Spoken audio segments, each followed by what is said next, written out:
वालेकुम। आज की क्लास में हम देखेंगे कैसे हम लोग CSS का यूज़ करके किसी भी एलिमेंट को, किसी भी इमेज को या किसी भी किसी भी एलिमेंट को हम हाइट और विड्थ दे सकते हैं। हमने प्रीवियस क्लास में जब हमने इमेज का टैग पढ़ा, जब हमने वीडियो का टैग पढ़ा HTML के अंदर, तो हमने देखा था कि कैसे हम लोग HTML के अंदर ही, किसी भी एलिमेंट के अंदर ही हम लोग एट्रीब्यूट्स लगा रहे थे हाइट और विड्थ के, और फिर उसको वैल्यू दे रहे थे हम लोग पिक्सल में।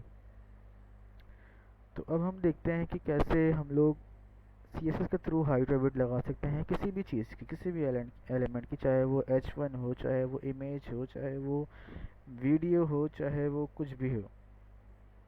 हम कैसे हाइट और विड्थ उसको दे सकते हैं। ठीक है, तो चलते हैं हम लोग CSS के अंदर।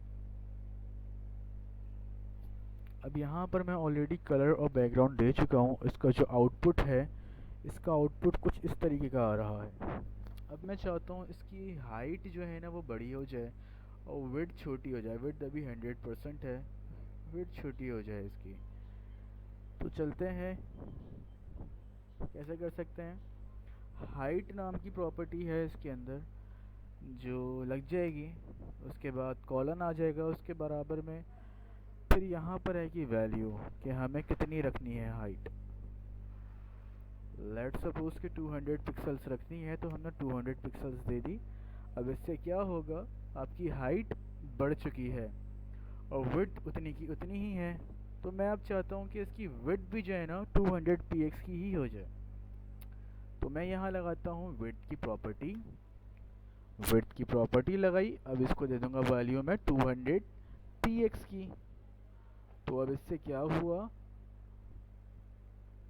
अब ये H1 तो बड़ा हो चुका है, एलिमेंट बड़ा हुआ है। अब आप लोग सोच रहे होंगे कि यार ये जो टेक्स्ट लिखा हुआ है, ये टेक्स्ट क्यों बड़ा नहीं हुआ। टेक्स्ट किससे बड़ा होगा ये हम आगे बढ़ेंगे। अभी मैं बस इतना बता रहा हूँ कि जो H1 का एलिमेंट है ना H1 का एलिमेंट बढ़ चुका है, H1 की हाइट और विड्थ बढ़ी है। H1 के अंदर कंटेंट जो है ना उसकी हाइट और विड्थ नहीं बढ़ी, उसके लिए एक अलग प्रॉपर्टी यूज़ होती है। अभी बस इतना जान लें कि हम लोग किसी भी चीज़ की चौड़ाई और लंबाई को कैसे एडजस्ट कर सकते हैं CSS के थ्रू, वो हमने देख लिया हाइट और विड्थ की प्रॉपर्टी लगाकर और फिर इसको वैल्यू देकर।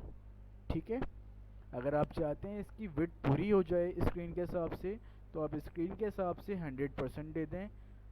परसेंटेज हमेशा 100 तक ही काउंट होती है, 0 से लेके 100 तक।